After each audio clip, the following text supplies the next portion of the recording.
देखिए, सरकार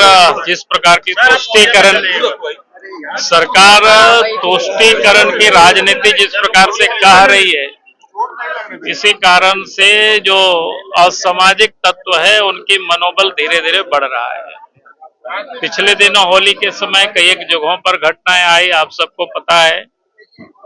गौड़थंबा गिरिडीह का भी पता है। और कल हजारीबाग में मैंने तो आज सवेरे अखबार में पढ़ा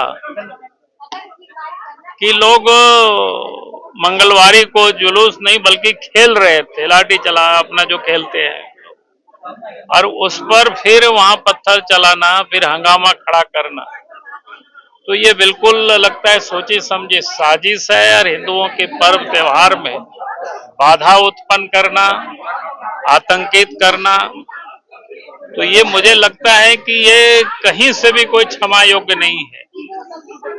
और अब तो इतनी सारे तकनीक है सरकार के पास, उनको सीसीटीवी कैमरा लगानी चाहिए जगह जगह पर, ड्रोन कैमरा का यूज करनी चाहिए।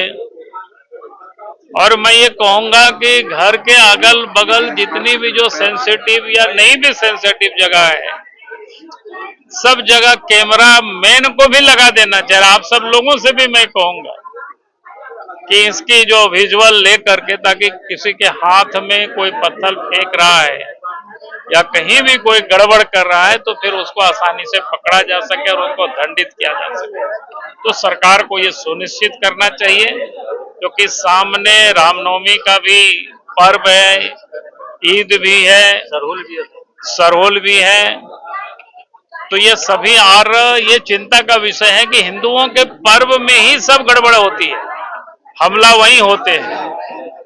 आज तक आपने कहीं नहीं सुना होगा कि मुहर्रम के जुलूस पर कोई हिंदुओं ने हमला किया हो, ईद की कोई नमाज पढ़ रहा उस पर किसी हिंदू ने कोई हमला किया हो।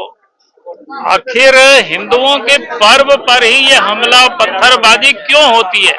सरकार को ये सुनिश्चित करना चाहिए किसी का भी पर्व हो कहीं कोई गड़बड़ी नहीं हो। लेकिन सरकार के मंत्री कह रहे हैं कि जहां बीजेपी की सरकारें नहीं है वहां इसी तरीके का माहौल बनाने की कोशिश कर रहे हैं।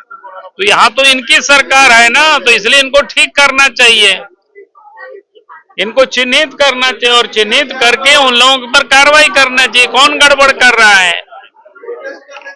अगर हिंदू गड़बड़ करते तो फिर मुहर्रम के जुलूस में हमला होता, ईद के नमाज में हमला होता। आखिर हमला हिंदुओं के पर्व त्योहार में ही क्यों हो रहा है? सरकार को इस पर विचार करनी चाहिए।